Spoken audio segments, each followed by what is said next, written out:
All right, we're going to watch friend of the show, Andrew Callaghan, on CNN, folks. He went on Don Lemon's show, and apparently things got a little awkward. Committee's final public meeting, and we have new CNN reporting on the White House and how they're keeping an eye on the committee's work.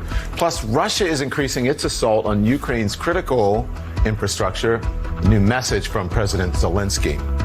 Also, jury selection set to begin today for the trial of former Proud Boys leader Enrique Tarrio. The far-right group leader has been agent. Why?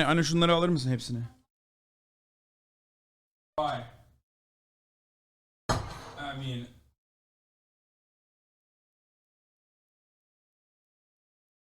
get it after. Do you need anything in there? Oh my God, Mom. charged with seditious conspiracy in the January 6th Capitol attack. He denies the charges. Our next guest actually spent time with him in the days leading up to January 6th. It's all on camera as well for a new HBO documentary. In 2020, shit got super serious. Protests, pandemics. Basically, it's slavery. Remember that? Andrew's going to be on the stream the day that the documentary is releasing, by the way. So look forward to that. We think that they're trying to steal our election. All you have are personal attacks. Info war, not physical war. My name's Andrew Callaghan. This is the story of the events that led up to the January 6th Capitol riot. Do you ever feel like you've gone too far down the rabbit hole? So joining us now is the director, producer, and stars in this documentary called This Place Rules, which debuts on HBO December 30th, Andrew Callaghan. Andrew, I mean, this is a lot. This is a deep dive into this documentary. Yeah. And there's so much to talk about here when it comes to who you spent time with, what you saw. But, you know, when it comes to what's happening today, Enrique Tarrio, he was not at the Capitol on the 6th, but he still played a role in this, and he's facing some of the most serious charges that are stemming from that day. What did you see from him as you were shooting this? Yeah, I just talked to him in the lead up to the January 6th Capitol riot. Just hung out with him a little bit in D.C. and Miami and elsewhere. And what did you learn about him? He sells T-shirts. He's the chairman of the Proud Boys. Chairman. Yeah.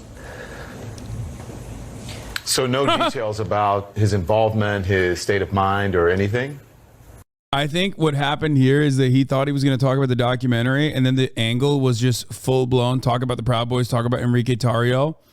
So he got, like, weirded out a little bit. I mean, I don't think the movie's not just about like the Capitol riot and all that. It's also about like media echo chambers. You know what I mean? And like the dangers of the 24-hour news cycle, and how I think mainstream media like Fox and even CNN like competes for views by running constant 24-hour news cycles based upon fear, division, outrage, and panic, probably to like sell ads. So it's not just about the Capitol riot. Yeah, I'm not exactly sure. First of all, I don't agree with what you're saying, but I'm not exactly sure of how that played into people going into the Capitol and rioting on January 6th. There's nothing fake about CNN. Oh, I'm not saying like fake news. I'm just saying ramping people up and increasing division during that period of time. Just watching people kind of fall down the rabbit hole and be pushed into action and like just, falling down the conspiracy rabbit hole. Yeah, I think more people would consider, what's happening online and what happened with the former president and the messaging that he was putting out there and QAnon and so forth. I definitely agree 100% with that as well. Yeah. So listen, there are literally so many jaw-dropping moments in your documentary, including a weightlifting scene with conspiracy theorist Alex Jones. Yeah, for sure. He can bench press a lot, actually. Why would you put that in? Why'd you spend so much time with him, and why is he such a big part of this film? Well, I mean, I just think that like whenever we were filming for the documentary, there was just certain moments that were super surreal that just kind of happened, and I felt like we had to kind of leave the footage in. So the Alex Jones weightlifting, whiskey drinking scene would also be one of those moments that I couldn't like leave out of the movie, for sure. One thing that also stood out was what you heard from people when it comes to like conspiracy theories. I mean, there were parts where like children were shouting conspiracy theories, And I wondered, as you talked to these people, if you got the sense that they actually believed what they were saying, or what your takeaway was. Yeah, definitely. I think a lot of people, believe what they're saying.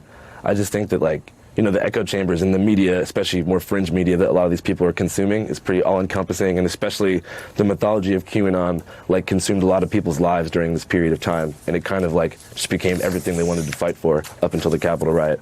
So that particular scene where I spoke with that family in Georgia, where it was like that the structure and whole basis of their family was, like, based upon Q and following that kind of lore, was definitely unsettling for sure. But yeah, it's interesting to see where it is now, because, I guess hard QAnon stuff has kind of dissipated in terms of, like, no one posts on the Q boards anymore, but it's kind of bled into, like, mainstream conservative thought. Yeah.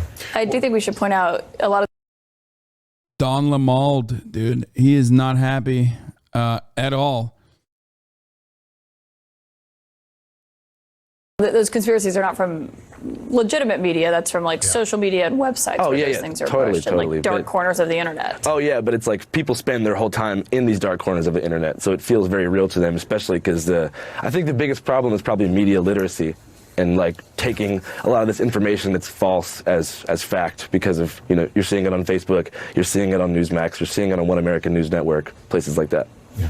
Andrew Callaghan, thank you very much. Best of luck with this. This Place Rules debuts on HBO and streams on HBO Max. That's on December 30th. Moving on.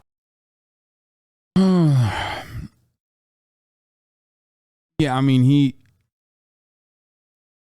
compared him to Fox News, so I understand why. I mean, yeah, he was talking about the 24-hour clickbait news cycle, which CNN absolutely does engage in, and its impact. But he's not wrong about that. But also, he's just something that mainstream news does not like at all is being called out. Like, they're very, I don't know, they believe that they're very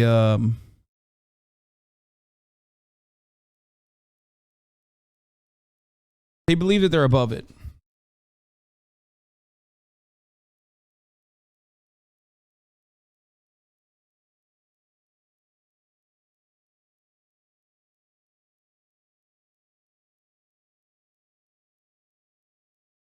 You know what I mean? They believe they're above any kind of criticism whatsoever. So it's not great when despite them being sanctimonious, some kid in their eyes comes in and fucking and says some shit directly to their face. They're not going to enjoy that.